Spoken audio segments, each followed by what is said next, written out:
দর্শকবিন্দু, যুক্তরাষ্ট্র এবং ইসরায়েলের যৌথ হামলায় ইরানের আকাশ প্রতিরক্ষা ব্যবস্থা কেন কার্যকর ভূমিকা রাখতে পারল না, এই প্রশ্ন এখন আন্তর্জাতিক মহলে আলোচনার কেন্দ্রে। বিশ্লেষকদের মতে এই অভিযানে একাধিক আধুনিক যুদ্ধবিমান ব্যবহার করা হয়, বিশেষ করে যুক্তরাষ্ট্রের স্টিল প্রযুক্তি সম্পূর্ণ F-35 লাইটিং II এবং ইসরায়েলের উন্নত সংস্করণ F-15 অংশ নেয় বলে ধারণা করা হচ্ছে।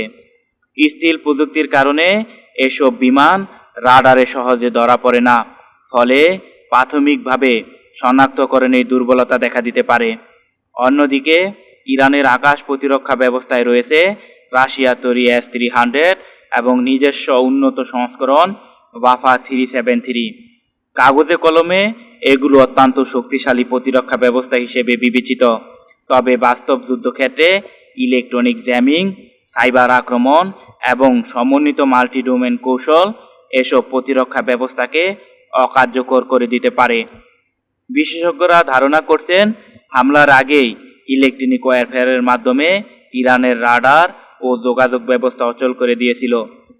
এছাড়া একযোগে একাধিক দিক থেকে আঘাত হানলে প্রতিরক্ষা ব্যবস্থায় বিভ্রান্তি তৈরি হয়, আর এই কৌশলে সহজে কোনো প্রকার বাধা ছাড়াই আক্রমণ করা যায়। আর একটি গুরুত্বপূর্ণ বিষয় হলো, প্রতিরক্ষা ব্যবস্থার কার্যকারিতা নির্ভর করে রিয়েল টাইম কমান্ড ও কন্ট্রোল সিস্টেমের উপর। যদি সেই নেটওয়ার্ক ব্যাহত হয়, তাহলে উন্নত মিসাইল সিস্টেমও কার্যকর প্রতিরোধ গড়ে তুলতে ব্যর্থ হতে পারে। সব মিলিয়ে প্রযুক্তিগত ব্যবধান, স্টিল সক্ষমতা, ইলেকট্রনিক যুদ্ধ এবং কৌশলগত পরিকল্পনার সমন্বয়েই ইরানের প্রতিরক্ষা ব্যবস্থাকে চ্যালেঞ্জের মুখে ফেলেছে বলে ধারণা করা হচ্ছে। পরিস্থিতি এখন উত্তেজনাপূর্ণ এবং মধ্যপ্রাচ্যের নিরাপত্তা সমীকরণে এর দীর্ঘমেয়াদী প্রভাব পড়তে পারে।